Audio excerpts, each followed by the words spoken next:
Next up is going to be National Business Agent Paul Price for Region 2. Let's give it up for Paul. Drove all the way down here from Vancouver. Good afternoon, good morning. I have a question for the audience. It just came to me. What's the difference between the Postmaster General and this lady's golden retriever? The retriever will deliver. So, and I think more fondly of the dog than the postmaster too. I'm the business agent for the Pacific Northwest. I'm a letter carrier in Portland, if I wasn't being a full-time union rep. And it's great that we can assemble here. It's a constitutional right. And why we're here is fighting for another constitutional right. It's written in the Constitution. In Article 1, Section 8, the Congress must maintain the postal roads. That's what our forefathers wanted. That's what they guaranteed us. That's what the Postal Service is all about. It's the gem that many countries around the world wish they had, and they don't. The Gallup poll has just recently come out with a new survey that says 95% of Americans think that the Postal Service is privately important to them.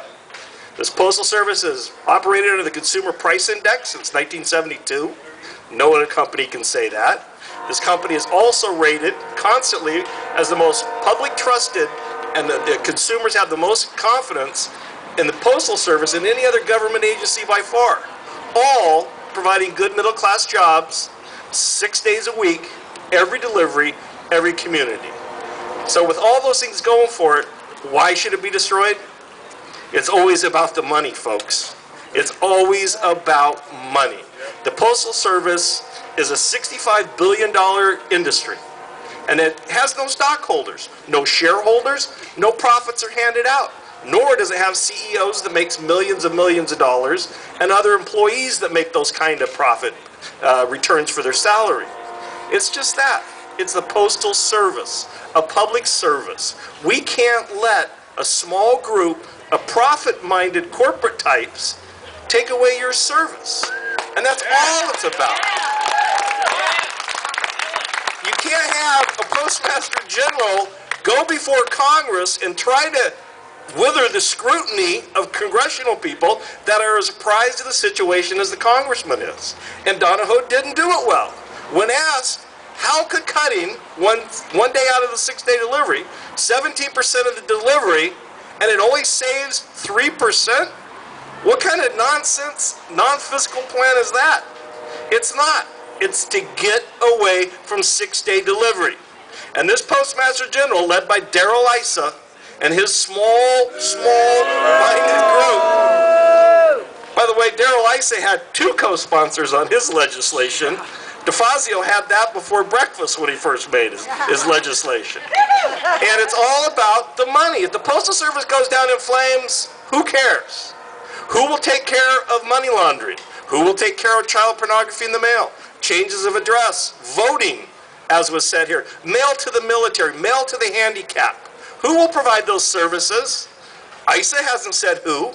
Donahoe hasn't said who. Taxpayers would, for once. That's who would do that. And this post office that treats everybody the same, rich and poor, Catholic, Protestant, living downtown or living in no town, everybody's treated exactly the same. Does that happen anywhere else in America?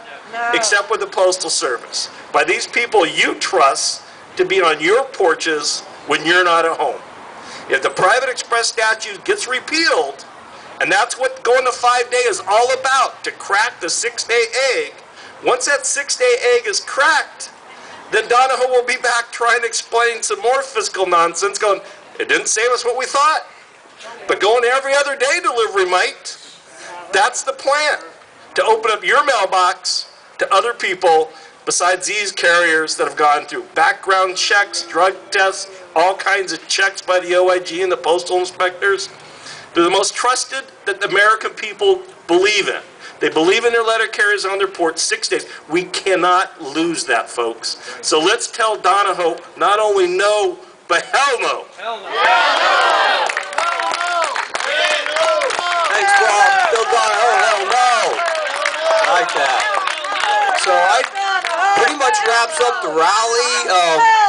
How would you guys feel about taking a walk over to the main post office? Yeah. We can't disrupt traffic, so we got to stay on the sidewalks. But we can organize up and walk over there and do some chants in front of the post office and call it good after that. I'm going to take a second so we can break down the sound system because I don't really want to leave it sitting there, and I don't think Doug does neither.